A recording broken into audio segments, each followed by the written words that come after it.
but there was a lot of coyotes in, and I took them in a variety of sets. I caught some in snares and some in dirt holes, and I caught one in a trail set. But I also had this, it was kind of on a side hill, and there was a bit of an old manure pile all broken down, so it was really dark, and it was early snow last year. Well, you certainly know that. You remember right next to the ranch there, we had that one steer. You remember the minute, you probably remember. Didn't we catch a badger there? Or a coyote? Yeah, so it caught 2 coyotes and 1 badger this set, and it's a good set. You remember it on the side hill, eh? So if I start bullshitting, he's going to call me. So yeah, just remembered I got a witness here. So anyways, it was why I really liked that particular spot was you could see that skull from pretty much almost the whole quarter section.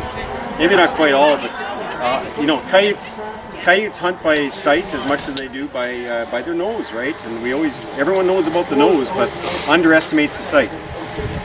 And you know, that goes for like if you dig like a big hole, like a badger hole, you've got great sight attraction. So this one here, it's all about, we know we had a skull like this. This wasn't the skull, but we had a skull like this, white, on nice dark manure surrounded by snow. So the contrast was huge, right? Just briefly on traps. This has been my main. I really believe that you don't need a number 3. I think that's overkill in kites, and I think people are starting to get it. I've got number 3s that I use, and you know, in snow maybe they make sense, and occasionally I set them. This is a number 2. It's not too bad of a coyote trap. The way they come, they're actually almost ready to use. And so this is a number 2 bridger. But my favorite trap, you know, the one that I've used since the 80s, really hasn't changed a whole heck of a lot. God, can someone get a shotgun? That's worse than a mosquito. Yeah, that is something else. So the anatomy of this drop here hasn't changed a lot since the mid 80s, and it's the 1.75 Victor, which a lot of guys turn their nose up and they say that's not a coyote trap. Well, I'll tell you over and over again, you're going to get a good paw catch. A lot easier on your coyote. If you got frozen ground, you got a way smaller trap to bury. You bury a number 3 and use dry dirt or waxed dirt, you're going to use 3 times the dirt that you are on a smaller trap.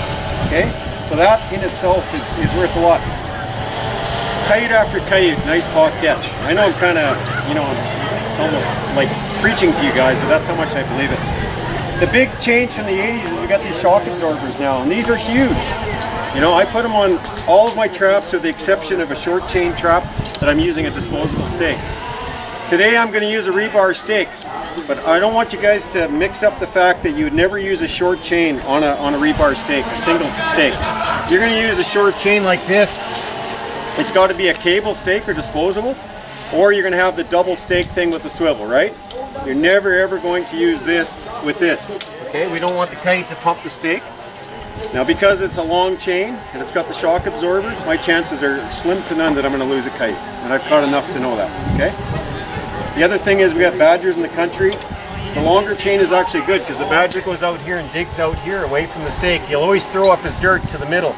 So when you get to a badger catch, you know, right away you've got some major landscaping. He's going to have a huge pile of dirt right over top of the stake. They will not dig it out if you've got the chain length. Okay?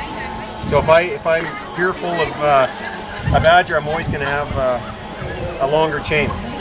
And actually some of the research that Marty Seneker's been doing the last year or two, they're going to chain twice as long as this using a shock absorber.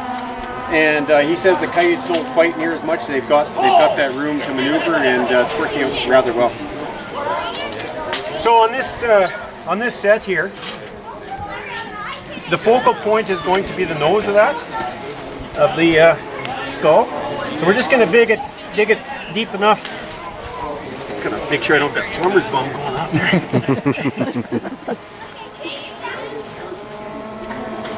Okay, and need a little bit of room. I've got a lot of chain to worry about. I got my stakes, so I got a little bit of room for that. This is already bigger than I'd like, but I'm a little rusty this time of the year. And you know, when it comes, if you're running a lot of traps, I guess it doesn't matter what species and that, you know, you want to have quick sets. And you know, the more you practice, and if you're running a lot of coyote and fox traps, you know, you really want to get your set in and out in under 5 minutes. You know, you'll leave less scent, and you're going to run a lot more traps. So. Now, you see the key thing with this stake. Now, this stake is too short for this ground. I'm going to say that right now, because I can tell the weight's going in. I'd pick a longer stake. But you see how the stake, it's above. You don't want to have this nut in the top to affect the weld, right? So I'm just hitting the rebar itself.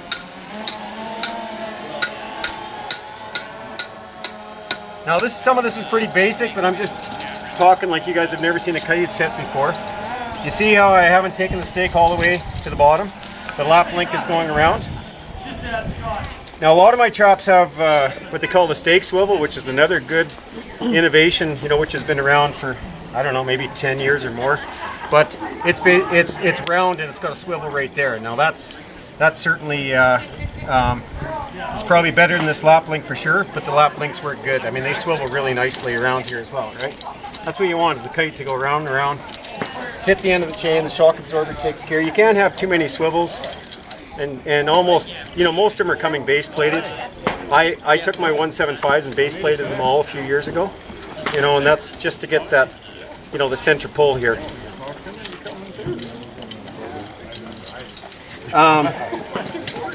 So these are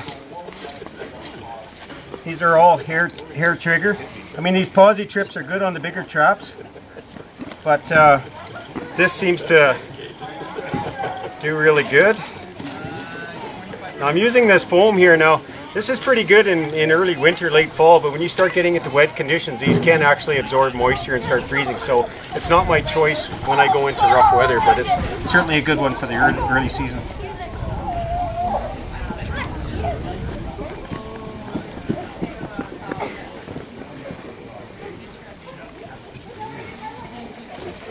Now, if you get a coyote that's kind of playing around the set, the last thing you want him to do is snag the chain. So I've dug a little bit of room there to put the chain down. I don't measure and all that. You see, people talking about so many inches and that. I guess whatever looks right. You probably want to be a good 8 to 10 inches out from your target, though.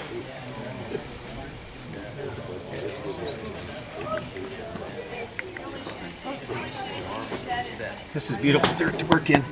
Now, what I really do is I like using my fist, and it's really awesome when you hit the stake when you're. I've done that more than once. I get all hyped up about getting more sets out. And oh yeah. Okay, so of course we're going to bed down good, especially with these small traps. They're not as forgiving. That's a downside. A number 3 is going to be naturally more stable. But these things are pretty easy to get stable, okay? So we check our corners. We look for no movement, okay? So we're good. I don't want to over-guide this because the idea of this set here is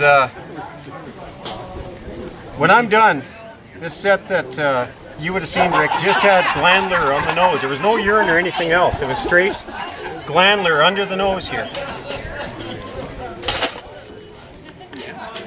So, is there any specific side that you set the trigger on? Yes,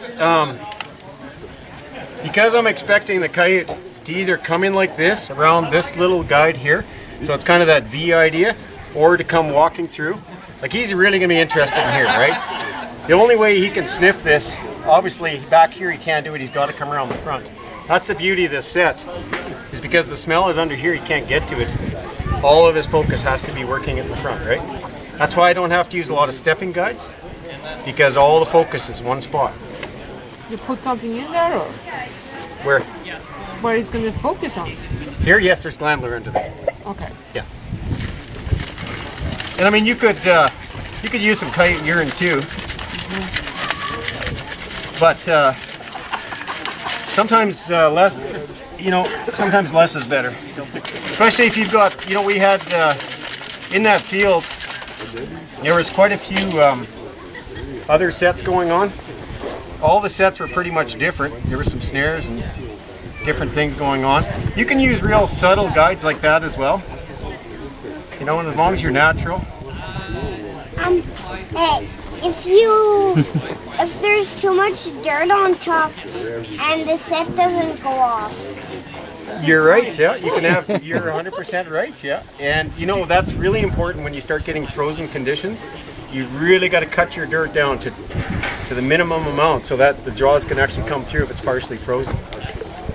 And that wax dirt really does work. Last couple of years I've been making it with another guy named Travis, who's a pretty accomplished coyote trapper, and use a cement mixer with kind of a dirt sand mixture and put in the wax, and it works really good. Now that's not cheap to make though. Wax is not cheap, and so once again that's why I prefer the small traps. I mean, it just keeps coming back to easier on the animal, less of a trap to bury, less dry dirt is necessary, and real nice catches on the coyotes. So there you go, there's a nice simple set. I would never just set one trap in a location. I'm always going to have 2 or 3. I'm never going to bother with one trap because quite often they're traveling in 2s and 3s. You also could miss a coyote at one, or you could have a deer spring the trap and you got a chance of that one catching. So I'm going to pick the best location in the area and I'm going to set at least 2 or 3 traps. And in this case here, Rick, on the same bait or on different? This was in a this I set really heavy because he had a dead pile and he had to put a cow in there a week before he started trapping, 2 days before I started trapping. So I had I think I had 4 fence snares. I had a couple open trail snares. I had a little dirt hole, a blind set, and then I had this one. So it was set pretty heavy. But location, generally 2 or 3 traps is more than enough. Like a general location is going to be 2 traps. Now, when you say more than 2 or more than one set, well, you're not talking like right there. Yeah, I'm talking over there, and right. That culvert might be a dirt hole, or you might have a urine, 40 feet over there. So yeah, it's per location. Yeah. So when you're doing this, are you all using gloves? Yes, yeah, I don't know. I put them there and didn't bother. But the beauty of this set, though, is the focal point is all straight out, right? And there's a trap waiting for them. That's about the right distance on this. Like I say, I don't measure, but you kind of know after a while where to put them. Getting when you get a little fresh snow and the coyotes are working your sets, I'll tell you what, that always takes you down a notch, because you catch a lot of kites and you think you got to figure it out, and then you see in the snow what's really happening, how many misses you have, and realize how small that pan is to get that kite to step on that pan, and how often you miss it by a 1/4 inch. That's why these subtle little stepping guides can increase your catch by 20-30% if you're using them right. Very important. I can't stress that enough. What do you do then in snowy conditions? Like, do you leave dirt exposed, or do you cover it with snow? Or? Yeah, basically, most of the sets early in the winter I'm going to have to either Rick came down for instruction, and day one I gave him a broom and I had a snow shovel. That's how we started, because it was another early winter and it was the son of a bitch. So you can make snow sets, yes, but if you're running a lot of traps, if you can clear them off, broom them off, keep them working. That's better. How do the coyotes respond to remix? Yeah, you know what? Once you catch it, it's always a better place. And for me, anyways, it always has a higher chance of catching again. And sometimes when you get that circle, you can take and rag it out, a little bit, throw some dirt out so it hasn't got that round thing. But I've had hot locations where I'm not even hardly doing anything. I just keep moving my set to the edge, and I've got some really good flat sets that I'll convert, let's say, from a dirt hole to a flat set, because there's so much smell there already, right? There's a real good trick too, is I call it, and here's a good one for you guys. It's called hot dirt, and you get all that scent in the soil. Just take a 5-gallon pail and take that with you, and put it on a couple of your new sets. Now you've got coyote smell going into a new area, and that is good. You blend that over your trap, and he doesn't know where it is, and you got a real attraction. So the other little trick, if you're using rebar, and you're never going to use rebar stakes with a short chain, right? I got to say that again, because I don't want people losing kites they don't understand. You see the distance he's out here? He's not pumping stakes out here, okay? I don't want traps running around with kites because you didn't understand what I'm telling you. This is fine for kites, but you're going to use one. Holy shit! Shooting that bad?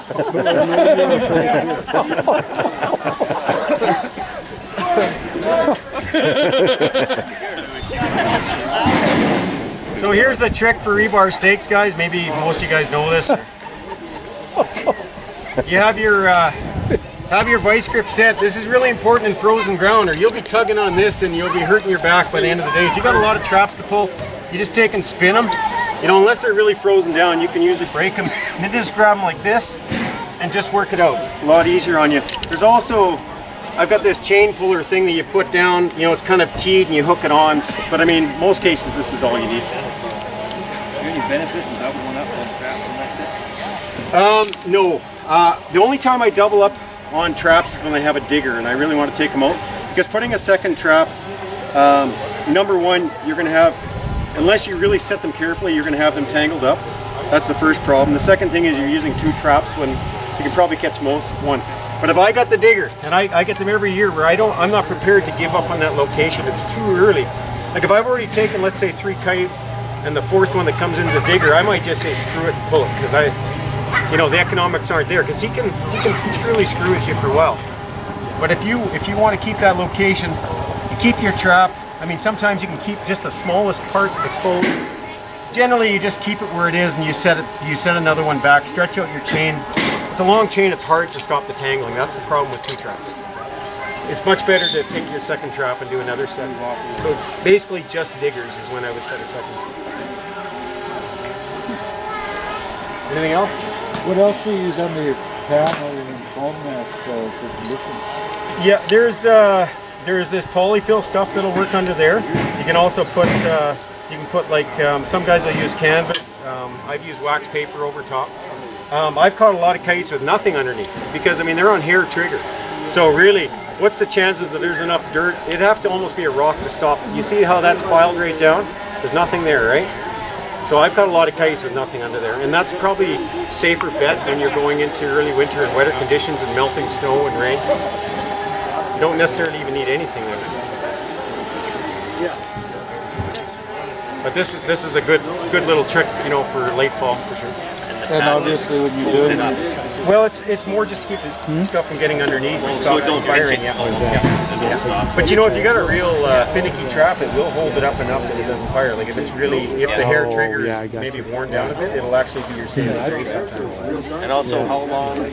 Like you're talking long chain. And I know these don't work for your kites in Quebec because I know they're a little bigger. It would work. Yeah. Do you guys use some number 2s probably and 175? Number 3's upset because of law. Yeah. Okay. They have to be certified, but they would hold it. Well, the 175 is certified now, just this year, but it has to have the double lamination. Yeah. These are not stock 175s. It's a number 3 coil, but it's laminated here. Okay. And it's actually very easy on the animal. Like there's next to no paw. I rarely see a cut paw or anything. That's just nice paw catching. Very few toes with these traps. Gary, what's your check interval on foot set? Well, foothold trap? Yeah, you know, it's 24 hours. We used to be 72. I'd love to see 48 again. Saskatchewan's got a great thing where... So do you have a law, a check? You have actually a check? Yes, we actually have a check law. And it's 24 hours? 24 hours, yeah. 48. So they tolerate, yeah. So you check it at 6 in the morning, the next morning you got to be there at 5, and the next morning at 4. And well, I don't know. You know, but I'll tell you what. That's how a 24-hour checkout works. Yeah. You know, Saskatchewan I really like, and I'm going to put a resolution in from our local, because in Saskatchewan, if you're 10 kilometers from any town or city, if you're more than 10 kilometers away, they're 72, and I would settle for 48.